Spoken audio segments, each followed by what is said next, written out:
接下来我们要针对张幼霞的这个案子来做更深入的一个解密。现在有一个说法，是因为他说了不敢开战，尤其在这个台海地区，所以落马吗？我们今天来做一个解密。现在也揭秘有几十万的解放军填海，是否有背后有另外一个真相呢？今天一起的来做解读。好，我们看到张幼霞，他这一位高官是资历最深的红二代背景最硬的一个核心的人物，深陷在这个违纪违法的调查当中。现在网络上也传出了一些的谣言，说他之所以落马，是因为呢，他致了一封信。公开信给习近平主席，而且内容其实倍具争议，因为他这个信中是直指说，针对台海战争会有风险，他引用了前将领的一个言论，我们要来特别看到他在这个公开信里面呢，特别讲到了，这是刘亚洲的言论，他说呢，几十万的军人填海里面也靠近不了台湾这个地方，所以呢，现在张幼霞他也点出了在四个期望，特别点到的是21大的卸任，还有不发动任何形式的战争，永远不要跟美国为敌，还有真诚改革开放，并且还权于民。公开信的这个内容引发了许多的争议哦，也有人在看说，这是真的有这封信吗？还是真的体制内？这个解放军的体制内有分歧，或者是根本就是境外势力在操作一场心理战呢？我们也要来看到说，为什么张幼霞这一次备受关注？因为她的地位真的很崇高。尤其我们来看到几个她有关于她的生平上面的回顾，她是红二代的血统，并非是一般的将领，尤其是父亲是老红军，也是开国将领。那么他跟这个父亲跟习近平的家都可以说是军中的世交，属于典型的红二代军人。再来就是说，他是真的有参与过战争，在1979年的时候，中越战争当中有参战，被认为是少数在现役高层中有经历战争的人。那么在军中呢，长期又被视为是务实派，是非常重要的人物，他不会唱高调。历任来说，他也是这个掌握了许多的军工跟装备跟采购的命脉，更被视为是他有实质的掌握这个军权的核心。所以现在呢也有一个说法是来自于解放军报的说法，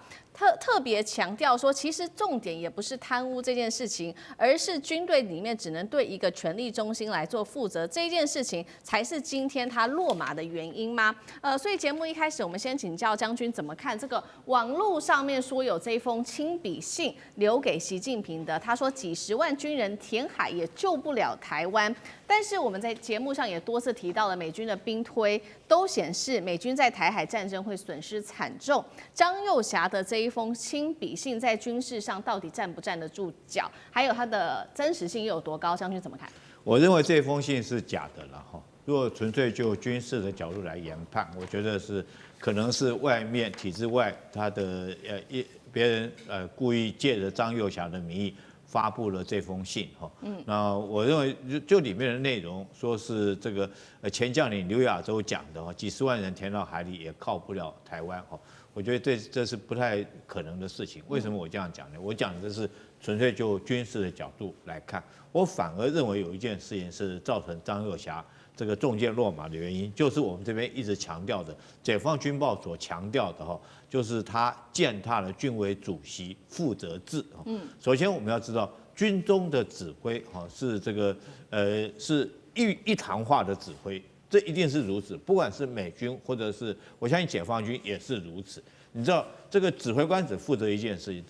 指挥官只负责下达决心。譬如说，我们一个作战计划拟定之后，底下有各个参谋啊，有人事的参谋，有情报，有作战，有后勤，还有甚至于政战参谋来讲的话，那每一个计划一提出来之后，其实每一个参谋就你个人的就你业管的部分，你要提出你的利弊分析。比如说，我要打这场仗，打下去以后，人事部门他会分析说，我的兵员够不够补充，我可能会研判会伤亡多少人。那情报部门可能会将对岸可能的行动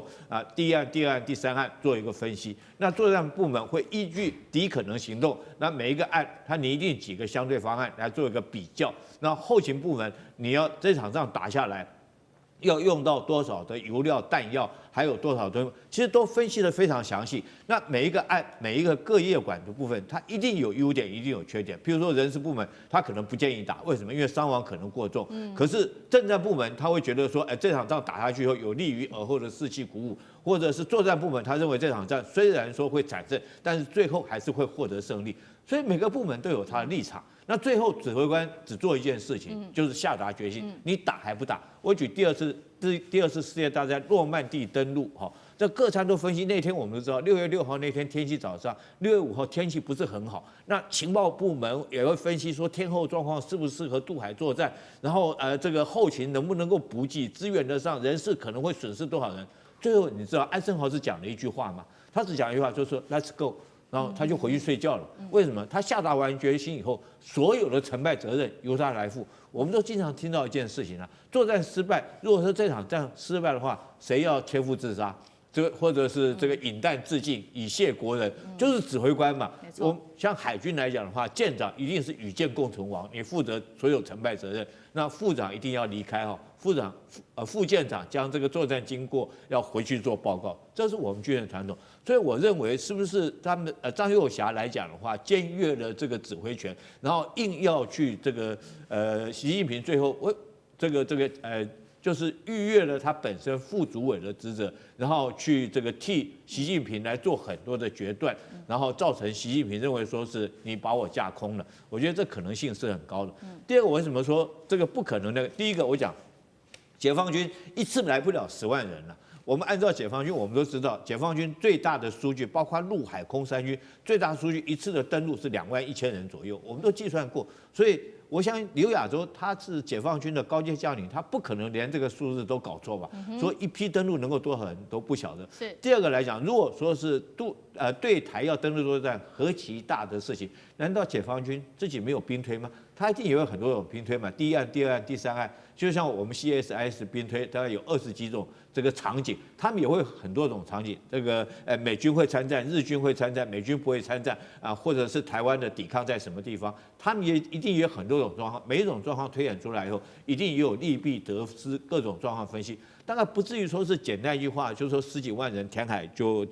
造成这个渡不了海。所以我觉得这个话这个可能是张又侠下台以后，有人借着他这句话在台海之间做文章。但是我个人研判，如果纯粹就军事来讲的话，其实我们台湾也有对台两岸兵推啊。我们台湾也没有说是解放军登陆台湾，我们就彻底能够获胜了。我们经常说是打到最后一兵一卒，歼敌于这个毁敌于水际滩岸，就是解放军会登陆嘛。我们自己台湾兵推也是这样。我相信这个大陆来讲的话，也不至于说是10几万人填到海里也靠不进台湾。我们自己台湾的兵推，我演习那么久，从来就没有说一次演习是大陆上不了，解放军上不了。我们就说歼敌于滩岸，但绝对没有说解放军靠不了台湾的，所以我觉得这个信的可信度真的是存疑了，可信度真的不高。好，所以现在看起来张又侠落马的原因，很多的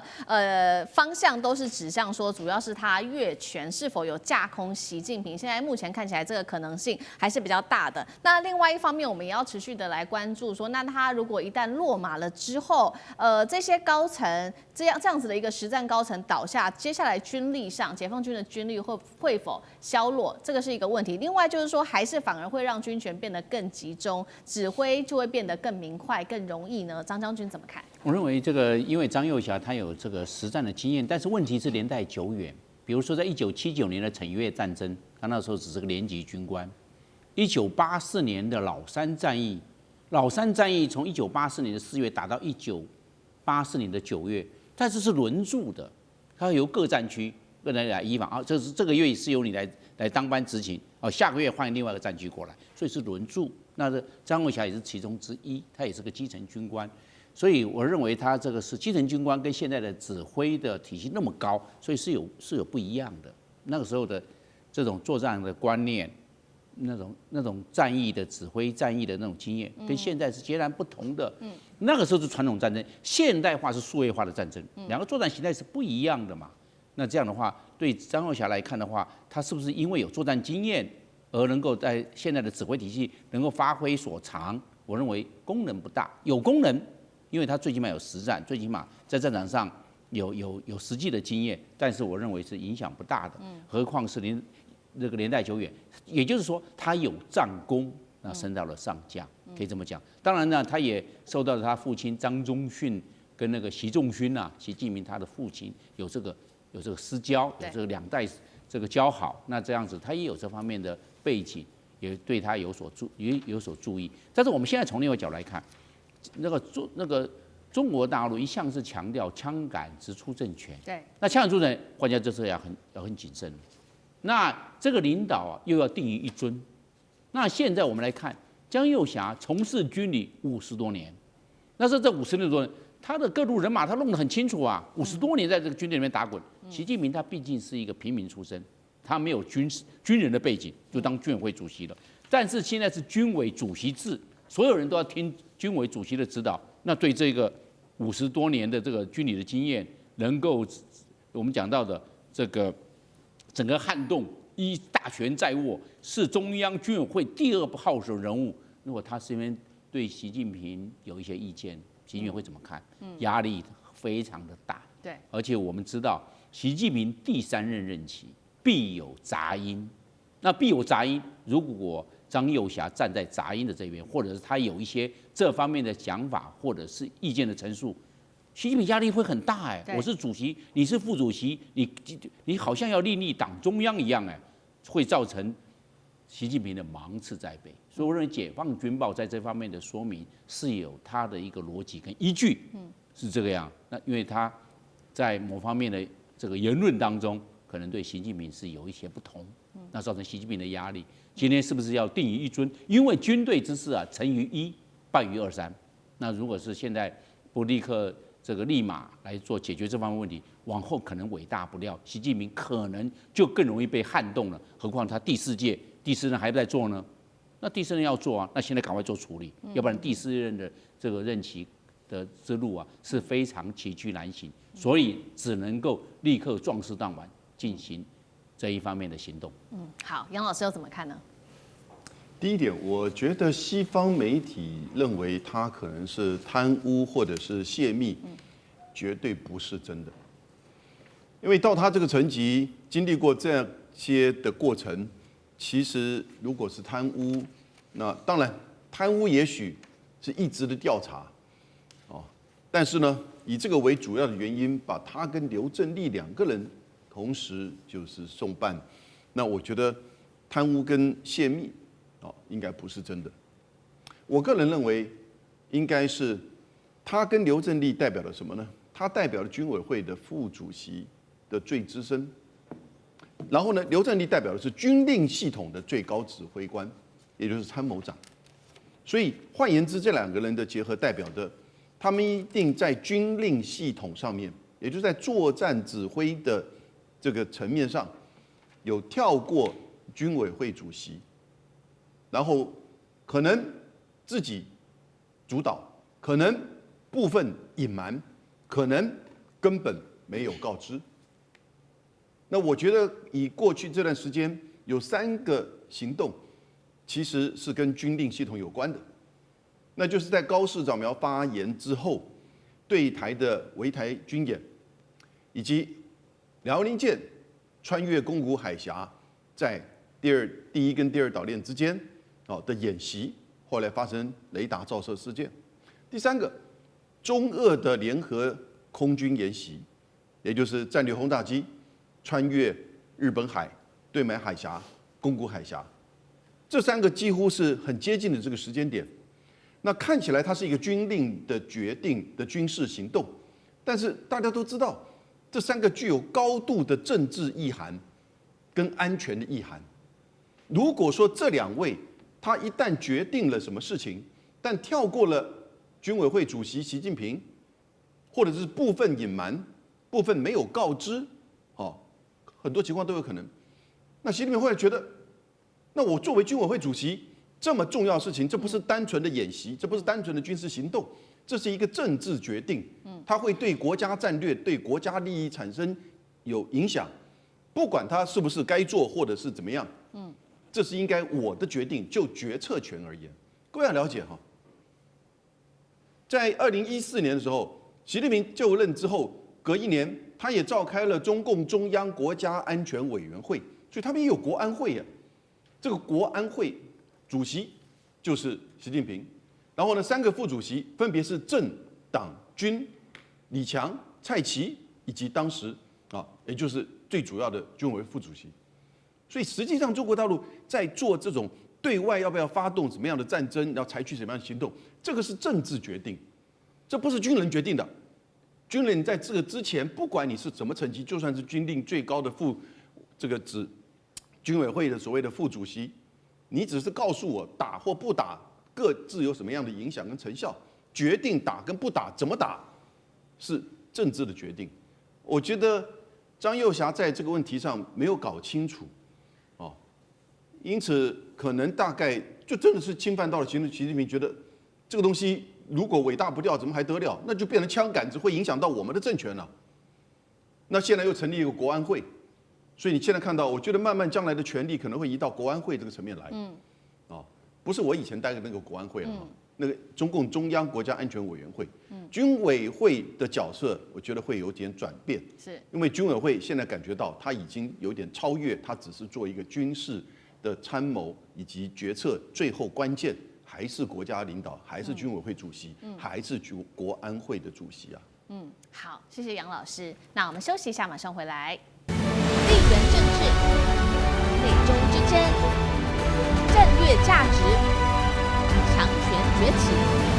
小国生存，现在与未来洞悉事件走向，掌握世界脉动，全球观点。